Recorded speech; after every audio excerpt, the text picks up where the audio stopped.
It's all right. Live video. What do you do? Caleb Patterson, Midwest Muscle. I'm here with Jessy and It's my girlfriend. all right, and they're all the way in from New York, and you are our most motivational speaker. Now, you've gone through something, and we share a similar pain, which is hard to say, but it happens. It happens. Could you tell people about that for a minute? Talk about my accident? Or Yes, the accident. Okay, give you a quick Synopsis. Yeah. July 28th, 2004.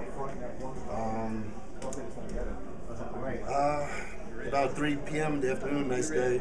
I was involved in a car accident. I went straight into a tree, split the car in half. My right leg was instantaneously torn off. It was found far from the rest of the car. Shattered my right arm. Completing 6 screws in here. 2 screws hold my left foot together. Ruptured my Achilles tendon. Shattered my pelvis. Numerous vertebrae fractures. Seconds after the accident, I was laying on the side of the road, no leg, and somebody showed up. Thank God, and took his belt off, put it on my thigh, saved my life. Yes. And I was in the hospital. I was put into a drug-induced coma for 4 days while they did all the surgeries, and then I spent about the next 4 or 5 months in the hospital, and then ultimately, I lived in a rehab for a while where they taught me how to walk again, and I spent a lot of time in a wheelchair. And just slowly, I was always into working out. I never bodybuild. I was never a bodybuilder. I was into weight training. And no one can tell right now. Yeah. And, by the time I, got to the hospital, you're fully active, all the muscles. Yeah, trust me, I know. So and I just got back into it. It was the fact that I was into weight training gave me such a drive to get back to where I was before. Exactly. And just got the prosthetic, started doing my standing exercises, and once it was a period of time with the left foot. I wasn't able to do a lot of pressing exercises with the left foot, but now it's good, and now I'm working on the left leg, and just doing what I enjoy doing. Intend on doing my first show June 1st in Long Island, so we'll see where that goes. Strong Island and Long Island. Which one? So, we'll go with Strong Island. Strong Island. All right.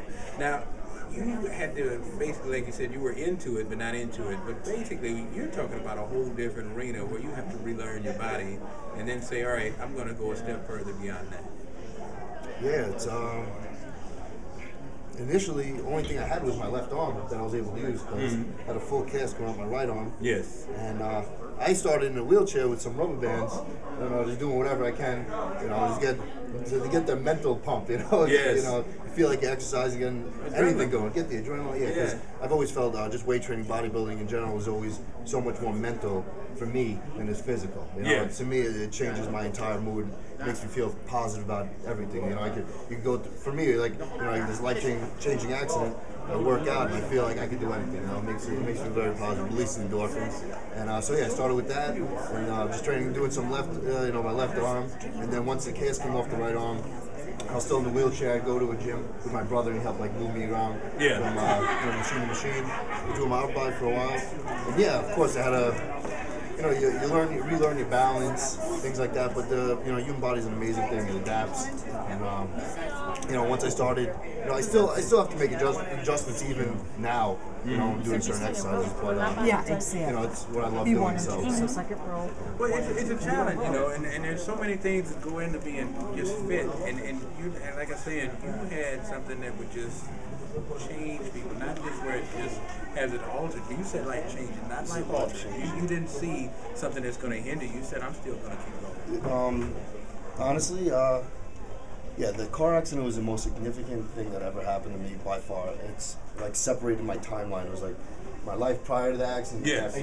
And it's crazy, but within the last year of my life, it's going to sound weird me saying this, but it's the greatest thing that ever happened to me. Yeah. I have a completely different perspective on everything. I'm trying to think of the best way to put this. Just be real. It's cliche, your appreciation for things, Now, things that you complain about on a typical daily basis, even on a deep level, I don't even think about it. Yeah. You know, and I have. It's not even part of your day anymore. Yeah, just you know, you appreciate more. And on another level, also, I have the ability now to have, like, people see me now. Prior to the accident, you see a guy working out, like, oh, yeah, this guy's in good shape. Now you see a guy with one leg, and suppose you're dealing with something in your life, it's easier to approach him and say to him, like, you know, like, I'm dealing with this, can you, like, help me? Like, what do you do? Mm-hmm. So now I have the ability to talk to people, and they're gonna, like, you got that door. Yeah, I have a platform that I never had before. And I never realized it so recently, that somebody who's dealing, whether it's like a weight issue, maybe they're overweight, or something else that is not even related to the gym, they might be dealing with something in their own life, and they see that I'm most likely dealing with something myself, and they see that I'm handling it going forward, and they can come up to me and feel comfortable opening up to me and allowing me to speak to them. They'll give me an open ear, and that's an amazing thing. You know, and I didn't have that before my accident, so that's a gift. So, like I said, I feel better about. I'm happier now than I've ever been. As crazy as that sounds. No, it doesn't sound crazy. It's like your eyes are open when your body basically had to do some things your mind had to do 3 times more. And like you were saying, it's always been a more mental aspect. Because, you know, bodybuilders are always considered stupid and dumb. And I said, but if you can't train your body, you got to be doing some kind of thinking somewhere. And, you know, if you can't do it, then you don't have the mind to start with to begin with. So that's the person that's sitting on the couch basically calling you lazy. Now you keep doing more and more. And I'm looking at a man, not somebody that gave up, a man that said, I can do it no matter what. And I'm appreciating it. I can't wait to hear what you got to say tonight. I know it's going to be special. And, you know, coming in from New York, how do you think about the show so far? Well, I've never been to a bodybuilding show. That's amazing. I've never been to, like I said, this was something I enjoy doing. I just like lifting weights. It was something that made me feel good. And, like I said, because of the accident, now it's, it actually took me a step further. I was like, you know what, maybe get into the sport a little bit and possibly help other people in a sense. You know, and you're doing that right now. You're doing motivate some people. You know, because when I'll tell you a little quick story. When I was the first thing that went through my mind I remember when I was on the floor and my leg was gone. One of the first things that flashed through my mind. I remember. I don't know where it was from, but a video or something I saw on TV of a guy with no legs running with a prosthetic. And that image in my head made me feel like, okay, I'll be okay. Yeah. So, and then my trainer one day, he was talking to me, he's like, you know, one day somebody's going to see you, and they're going to probably deal with something. They're going to be like, oh, this guy's fine, I'll be fine.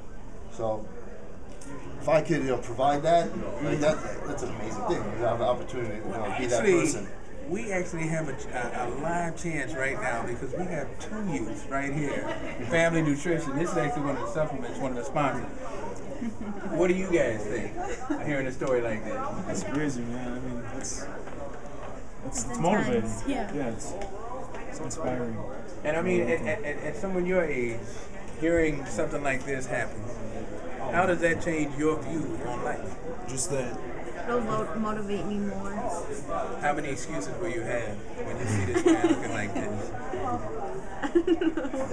I want to throw in there, this is a natural competition. Yes. And I've never touched an illegal substance, period. I've always been like straight edge with everything my whole life. And something now I feel like I can do, like, because there's an idea out there that you cannot put on a substantial amount of muscle without using something. And like, no, maybe now I can tell people, like, you can't, like, I'm not just going to be, like, I'm going to show you that you can make progress naturally, and I'm going to do this with a disadvantage. So it may be like, try and get people thinking, got me thinking especially, young kids, like, not that I'm old, like I'm 30, but a lot of kids get into the gym now at 16, 17 years old. The first thing they go for is like, oh, what do I have to take to get big? And they don't realize it's fully possible to put on a noticeable amount of quality muscle without using anything. Yeah, if your mind's in the right place and you're doing everything properly, it's 100% possible. It's like I feel like I'm far from my peak. Like, I think I could get so much bigger, and people are like, oh yeah, this guy, he might probably took some. If I would love to have like, it's such a great place for me now that I can like tell people like I'm doing this naturally, and I probably could have, maybe I could have even gone farther if I had, maybe I had both my legs and I had all the tools that you have. Maybe I could have went further. So so you can do it if you want it bad enough. So it's another cool perk of the situation that I kind of dealt with. So, Exactly. Now, you got any shout outs you want to give to people? Because I Yeah. know there's always a support group. We deal with the First Family Bolingbrook. That's who you're talking about now. So I know they support each other. They're quite a family. Who's your support? Well, besides the obvious, my family and my friends, I wouldn't be here right now. I wouldn't be doing what I'm doing if it wasn't for a good friend of mine, my trainer Justin Miller. He introduced me to everything. If he saw a picture of me on I think on Instagram, and he contacted me, and he's like, you ever bodybuild or anything? I told him I never bodybuild. I just like working out. Yeah. And he's like, I think you potentially could do something with this. So Exactly. he said, I'll train you. I'll help work with you. I'll help show you how to diet. And now the only reason I'm here now. I have my first show coming up in 8 weeks. I'm very nervous about that, but I feel it's a lot of good things will come from it. But I owe it all to him. I appreciate it. I really do. I mean, even standing next to me is something. And well, like he's saying, I say this all the time. It's the first thing I ever put on Facebook as soon as I sign up to it. Where the mind is the first muscle used in any fitness regimen. If you don't have the mindset for it, then you won't be successful. Your goals aren't right. You don't have a goal. You'll never reach it. What do you have to do? Oh, what you just said. They're saying the mind always fails before the body. That's right. It's so true. If you could exercise your brain, you could learn to work with. It's one of the hardest things to do. Yeah. It's to consciously harness the thought process, think positively versus always focusing on the negative. Yes. But I personally believe if you know you can do it, you're gonna do it. You can think you want, you can't say I want to. You gotta know it. You gotta know it. Like when I was in the car accident, I knew I was gonna be fine. I knew I was gonna be fine. I knew I'd be working out. I'd be 100%. And when it happened, it just went. And I just took the path. I didn't question it. It was just something that wasn't even I never entertained any other possibility. And the same thing applies to any other aspect in life. I believe if you know it's gonna happen, it's gonna happen. You're gonna create it. Well, I don't want to be silent too long. You can stand right here next to your man, because I can't take his place, that's for sure. So, for Jessy, this woman, Midwest Muscle, First Family Bolingbrook, thank you for letting us use your station. We are out.